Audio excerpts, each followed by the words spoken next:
If you have 300 million citizens and they're all self-interested, everybody wants what's best for them, then on the aggregate, what you get is a system that is good for everyone, because everyone is trying to make it so that people like them they're all are able to participating. excel. Exactly. So participation is becoming a lot more.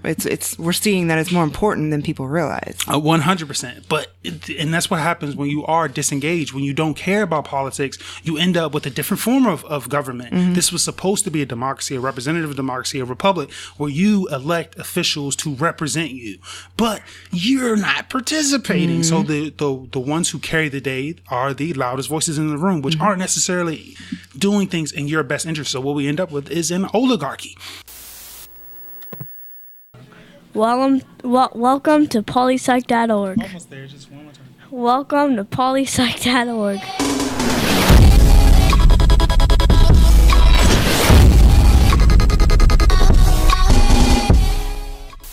All right, so we did Professor Chapman Rackaway at the University of West Georgia. He wrote a book titled Operator Error, Civic Failure and Its Threat to Democracy. So before I even jump into it, my first question was, is democracy even the best form of government? We have 300 million disengaged citizens, obviously far less because people actually do show up to the polls and people vote in primary elections, which I find odd. Disengaged meaning they don't vote? Yeah, and just politically disengaged. They just don't. They're not into politics. They just don't care. Like, can you name your state representatives? Yeah, like, you couldn't name your before I met you, representatives. I wasn't like anywhere near like politics. Nothing. Yeah. Like I just I kind of treated it like a taboo subject. Right. Yeah, because it's so inflammatory when you bring it up at the dinner table. Yes. Yeah. I don't like the conflict involved. Almost always inevitable with it, and the main thing that I always find with it is that if you have to pick a side. Anytime you're talking politics, and I'm not just talking Republican or Democrat, I'm saying like you have to pick like a side of the argument, whatever argument it is. If you don't and you hold your judgment, then you're basically out of the argument altogether. That's very true. So one of the things in his book was just that. He said you have to pick like Team Democrat. You don't have to pick Team Democrat, Team Republican, but he did say the primary elections, the actual parties themselves, they drive people to go and vote. And one of the ways they do that is with information shortcuts. So they allow it to be easy for you to absorb the information of what the party is actually about, what this candidate is about, by him being under the umbrella of a Democrat. If I say that I am a representative for the 18th district and I'm a Democrat, you understand what that comes with being a Democrat. Versus if I said, hey, I am a politician in the 13th district and I'm with the Labor Party. You've told me nothing. I don't know your policies. I don't know anything. So it's like an information shortcut, which makes it easier for people like you who aren't that deep into politics to actually be engaged in the conversation. Makes sense. Anyway, he in his book, Operator Error, Civic Failure and Its Threat to Democracy, he traces the roots of uninformed, unengaged, and angry voters back 100 years and provides some ideas on how we might get people back to the polls. So I found out from Psychology Today that they say that an important factor for democracy to function well is, first of all, we need mature voters, meaning like they're well informed and opinionated, but opinionated from their own critical thinking, not necessarily, pick one party or the other. Yeah. So that being mature voters, and they part of that is in viewing democracy as democracy's main purpose as being for the goal of like preserved human dignity and overall well-being. That's from Psychology Today? That sounds like it's from Psychology They're saying Today. Democracy needs to be like the primary focus in a democracy is for humans to be like, for the human condition to be in its best state. In its optimal state. So there was research by Dr. Robert Sanders at the University of West Georgia. He wrote an article titled "Determinants of Public Support for Education Sales Tax Initiatives in Georgia," where he adds to the body of literature that suggests that people are very much self-interested. So in this particular article, he found that citizens with higher property taxes were less likely to support new tax initiatives because of the increase on their overall tax burden. So the idea was they'll have initiatives in Georgia even for education, just tax initiatives in order to do something for the public good. But if your tax burden is already high, then you're going to be like, nah, I don't really want to support that. And it's just one of the many, many pieces that suggest that people are self-interested. So, yeah, the overall ideological, ideal outlook for democracy is to preserve the human spirit. As long as it doesn't hurt me. Exactly. Or cause too much of a burden on me. Yeah, which isn't necessarily bad, because imagine if you have 300 million citizens and they're all self-interested, everybody wants what's best for them, then on the aggregate, what you get is a system that is good for everyone, because everyone is trying to make it so that people like them are able to excel. Exactly. Participation is becoming a lot more. We're seeing that it's more important than people realize. 100%. But and that's what happens when you are disengaged. When you don't care about politics, you end up with a different form of government. Mm-hmm. This was supposed to be a democracy, a representative democracy, a republic, where you elect officials to represent you, but you're not participating. Mm-hmm. So the ones who carry the day are the loudest voices in the room, which aren't necessarily doing things in your best interest. So what we end up with is an oligarchy.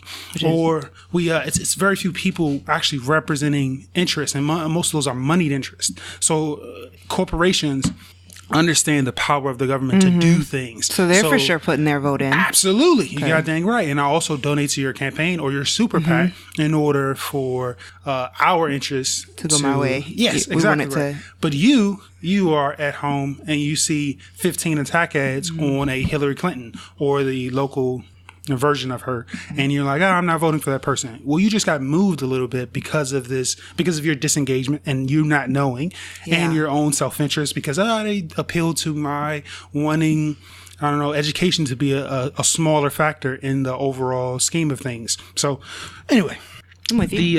Towards the end of his book, he suggests some reforms like a multi-party system and increased civic education at the high school level. So the multi-party system is the first thing I want to talk about. It's common in Europe, Israel, and Japan, and one of the big benefits is that you're not bottlenecked into the two teams, and that they may not actually represent you at all, and instead you're able to vote for one of 25 parties that could have your best interest at heart. And not only that, but just imagine you go and cast your vote, okay? Mm-hmm. You're a wild-eyed liberal, all right? So you vote for the Democratic Party. All right. Or the Libertarian Party. But yeah, we'll say the Libertarian Party. So you vote for the Libertarian Party. Libertarian Party gets 13% of the vote. And they're probably not going to win an election in our first past the post system or winner takes all system. Uh-huh. So you're 13%, you and all the rest of those wild-eyed libertarians, like you guys don't actually get your representatives in office. Instead, you get nothing at all because it's a winner take all system in the United States. But in a multi-party system, the libertarians got 13% of the vote. Okay. Well, they get 13% of the seats. So imagine if there are 100 seats, libertarians get 13 of those seats. So you get some representation. And that's how multi-party systems are. So it's like if you vote for even a political party and you guys only got a very, very small percent, you guys get very, very few seats. But it allows for them to grow and it allows for people to be represented by more parties. Sure. Okay. And what that does is it makes you want to go vote. Like for you want to vote for libertarians, but a vote for a libertarian is a vote that's getting thrown into the garbage can because it's going to be a Democrat or Republican that votes, that wins the election. So you say, I'm not voting at all. Problem is you have so a massive amount of citizens who don't want to vote. Democrat or Republican. In our system, in the United States system, it's either going to be Republican or it's going to be Democrat. But if you are in the EU, it's a chance that the Libertarian Party is going to take over. Yeah, the Labour Party is going to take over. The Whig Party will take over. So the more parties, the better. The way you're saying, even if they're smaller parties than the two biggies. Yeah, that was one of his suggestions, was that the multi-party system would be like, it's one way to get people more engaged, because myself, I don't agree with everything that's in the Democratic Party, but if you had something that was kind of like the Democratic Party, but it was like, we also think that it should be Bicycle Thursdays. Yeah. So I'm going to be like, oh man, I'm voting for the Bicycle Party. Yeah. Okay, so it gives you a chance to like make it more customized. Like 100%. The party that you adhere to is really what you believe. Like for me, I kind of find myself leaning towards both camps, like depending on the issue. So if there's one that's closer to you, more specific, specifically, like I've got like the family values that I believe in and the personal things that I believe in. are mixed in, are in this party, as well as the economic beliefs that I have, are all in one party. 100%. You'd be voting for the Family Values Party. Yeah. Yeah, so the big problem, the downside to that are the coalitions that are formed. So maybe in that particular system, in a multi-party system, you'll have libertarians hook up with the Green Party. Yeah. And you don't necessarily agree with the Green Party, but in order for libertarians to get a bigger seat, they need to vote from the Green Party as well. So instead of us being two small parties, we'll get together and we'll be able to compete with the Democrats. That's for control. The enemy of my enemy is my friend. 100%. 100%. For me. So and that's when you get weird things happen, like the Nazis, the Klan, and the alt-right all to get together to make a march. Not if they're like environmentalists and animal rights activists and like, I don't know. Oh, education, like hippies and stuff. Like, so come on, we're not gonna do anything. That's one thing I have noticed on YouTube was that like the left has become more venomous, or at least I'm being exposed to the venom that's on the left a lot more than I used to. I always thought that like I think you're just seeing it more. Honestly, that's probably what it is. Yeah. So there was a time where I thought, oh, this is a person yelling. He's so mean. This must be a right winger. Like those were the only ones that yelled. But it's like now it's like you have people literally being blocked from college campuses. They're not able to get on college campuses. And you'll have these ridiculous arguments that aren't thought out at all from the left side, the liberal wing. And I'm like, what happened? Like, I don't remember this at all. But I think it's because I was in the liberal bubble for so long that it was like, oh, if you're on the right, you're a bad person. And if it's a person yelling, it's probably on the right. Like, but I think that, like, growing up and getting out of that bubble, like you kind of see that the world is not so black and white. Anyway, that's probably like the crux of it right there. It's like there's not necessarily a good team and a bad team. There's, exactly right. No matter what side you adhere to, and I think it'd be in everyone's best interest if both sides of the line saw that in their own parties. Yep, which brings to his second point, which is there should be civic education at the high school level. I can't imagine it's a bad thing. I mean, our political discussions or whatever are limited to what you can find outside of the classroom in high school and college, which isn't necessarily a good thing. I discovered the Young Turks in high school. So I got stuck inside of a liberal camp thinking this is the whole world, that I was getting a broader view because I was outside of CNN and Fox News. When in actuality, I was deep in a liberal bubble, which is, I don't think that's good. If you had civic education, here's what the left says, here's what the right says, here's what the actual country is. Like, I think that would be better for the political discussion in general. As of right now, and according to the Pew Research Center, they did a survey, and only 1 in 3 Americans knows how many women serve in the Supreme Court. But 91% can identify Martin Luther King Jr. in a picture, like in a lineup. Sure. That's not okay. It starts with, like, our kids know Martin Luther King Jr.'s picture, and like we look at him at least once a year in school. I can't think about. I mean, count up the hours that we spent on anything like government, politics, or like civic education in general. Maybe 50 hours total in our whole educational career. From K through 12, that is. I think that's gross as well. When you think Black History Month, when you think like that, the 28 days that you're studying Black History Month, why is Martin Luther King the only person that gets talked about? Really, he's not. But he's the primary figure, obviously, of course. Yeah. But then you got like Rosa Parks and Malcolm X. Yeah. Jackie Robinson. Baseball and then 2 others. So there were 7 Black people that led the entire civil rights movement. These are only Black people that mattered in history. Like, hi, can you teach me anybody else? It starts getting sketchy. I know at one point I could name maybe a dozen. Yeah. But it does start getting sketchy. It falls off that the information itself, like, because it's hyped up a lot. But I mean, we don't get politics even hyped up. So we're definitely not going to remember anything about that. I took a semester of government. Yeah. Like the class was like just government. And first of all, it was 1 semester of my senior year, which I barely remember any of. That's the fault. Okay, so that's the fault of not only the educational system in general, but also of your teacher. If I was standing in front of a class and you said, for this week, you need to talk about 5 presidents, I would like, listen, I don't need to talk about all 5. I can just literally do the whole week on just one president, and everyone in there will be willing to look into their president further. Like, if you don't make this interesting, like, Abraham Lincoln's life was wild. Like, some weird stuff happened. If you don't make people care, then they're not gonna care. Well, if you sum up all of American history into this is what happened in 1967, then no one's gonna give a crap at all. Nah, like, it's very history based and like facts and figures, like dates on a timeline, rather than give me the meat and potatoes, the significance behind these details. What's gonna make it stick in my head? Because I remember the curriculum of that class being set up like for one test was only on memorizing the Bill of Rights.